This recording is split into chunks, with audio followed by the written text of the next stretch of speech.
been a while since I've read you a poem, but today's sacred story of this man who has to make a difficult choice, set amid our lives, set amid the current story that we are living out in this time and place.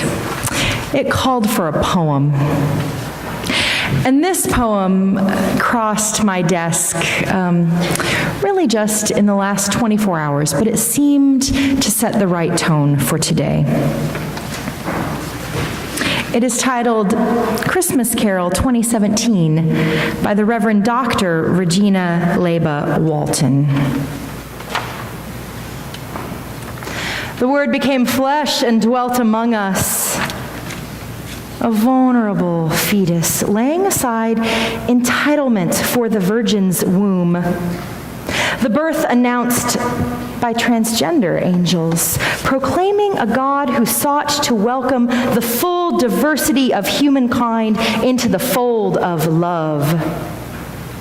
Not an evidence or science-based story, it is true, but one that shows itself this time of year when the weather turns sharp and budget figures loom, and asks us,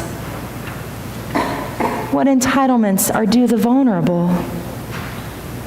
The fetus that becomes a hungry child, the brown transgender angels murdered in the streets, the diversity of families seeking safer port. You dare to disappear these precious to the Lord, tamper with the evidence, bury science under base and baseless greed and fear. The truth of love will out, the promised light appear. The one who said, I overcome the world, your world is coming and is here. As we prepare for the word preached, would you join with me your hearts and minds in prayer? Oh God, may the words of my mouth and the meditations of each of our hearts be found acceptable in your sight, for you are our rock and our Redeemer. Amen. In order for us to understand the gravity of Joseph's yes, we must remind ourselves what Mary's yes meant. What Mary was saying yes to is God looking with favor upon the lowly. What Mary was saying yes to was mercy from generation to generation. What Mary was saying yes to was strength to scatter the proud. What Mary was saying yes to was the powerful brought down from their thrones and the lowly lifted up. What Mary was saying yes to was the hungry being filled with good things and the rich being sent away empty. Yes. What Mary was saying yes to was a righting of the world. Because the world had been subverted by greed. And Mary said yes, so that she could bear God to the world in a way that would turn the world round right, with love that recognizes divinity in each face. That's what the incarnation is all about. And Mary said yes at great risk to herself. Did you hear it? Did you hear it as Grant was up here portraying Joseph for us? Oh, Joseph, so filled with righteous indignation at first, thinking that his lady has two-timed her. I'll show her. They'll stone her to death. That's the punishment for adultery in the ancient world, my friends. I'll show her. And then he caught himself. and realized what kind of power he held in his hand. Joseph literally has the power to save Mary's life and her babies too.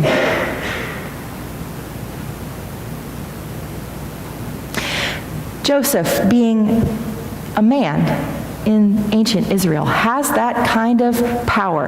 That's why he starts out to dismiss her quietly. He realizes what power he holds in his hand and decides to wield that with a modicum of graciousness.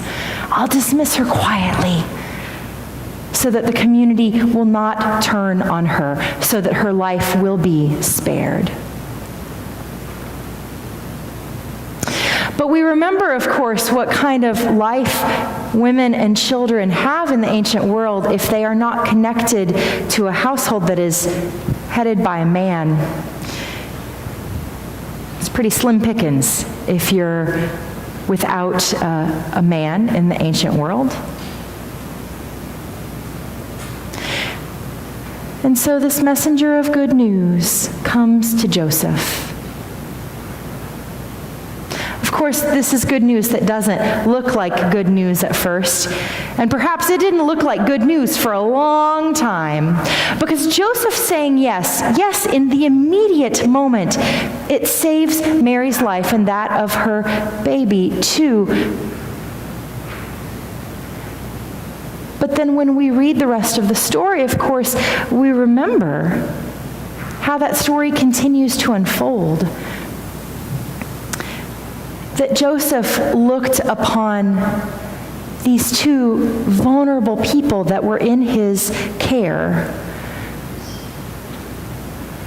and realized that the reign of Herod would rain down wrath upon them. And so he takes his family and they flee. They become refugees. They run away to Egypt. Right? That's how the story goes. And yet this is supposed to be a story about joy? Really? Really? With a pregnant teenager and a broken-hearted man who then loses his entire livelihood, we can imagine? Because they're on the run, because literally their lives are at stake. How does this turn into joy? Well, it turns into joy because the whole story isn't about them. We do this every once in a while, and I want you to do it today. I want you to turn to your neighbor and say, "It's not entirely about you." Say, "It's not about you." It's not about you. It's not about you. It's not about you. We have to remember as followers of Jesus the Christ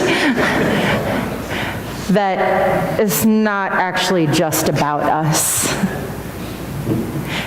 This vision of what it means to live in a world that is structured around love and mercy and kindness and justice means that when it all comes down to it, it's not just about us. It's not just about me.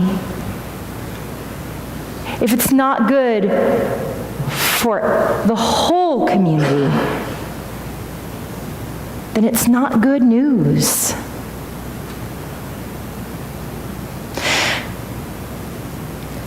And so when we leave today, we have to remember that we too are called to fill both of these roles in the world. Yes, we are called to be, don't take that as a sign. There's a bad wire, the light's not going out, it's not a sign. You want to go jiggle that, please? Okay, good. Because I'm going to be distracted if the light's out. The candles are still burning. Yes, the candles are still. If those go out, that might be a sign. That's just electricity. So listen, we're called to be both characters. Yes, we are called to be Joseph and Mary. We're called to be the ones. Oh, hang on.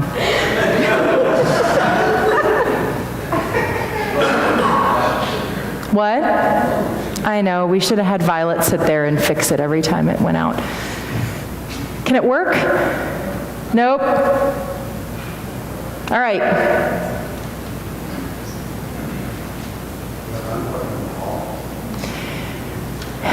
Even a fifth of a tree of light is enough light for God.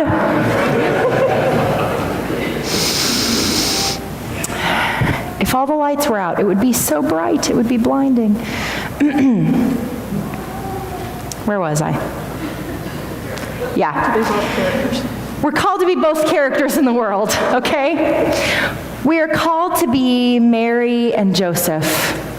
We're called to be the ones who bear God to the world so that the lowly can be lifted up, so that the mighty can be brought down.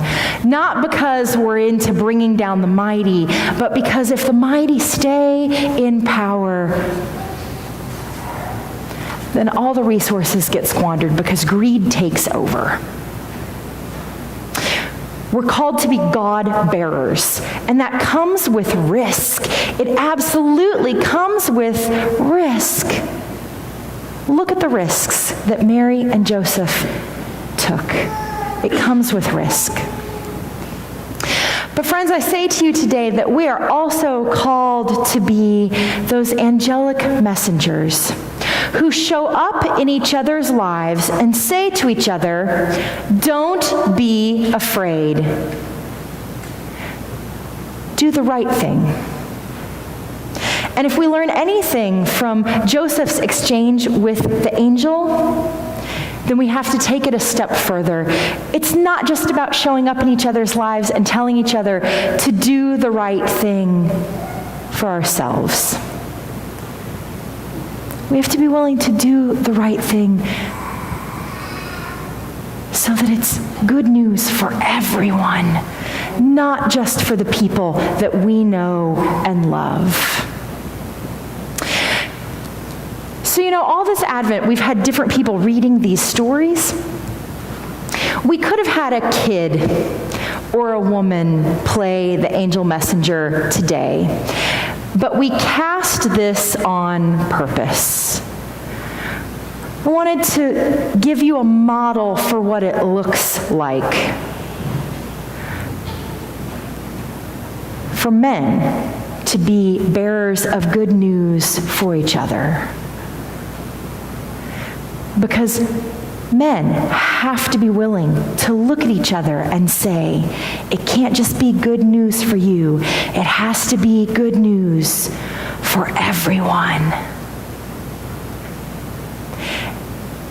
Because we can't turn the world around right in partnership with God to build the kingdom if only women and people of color and LGBTQ people keep doing the work.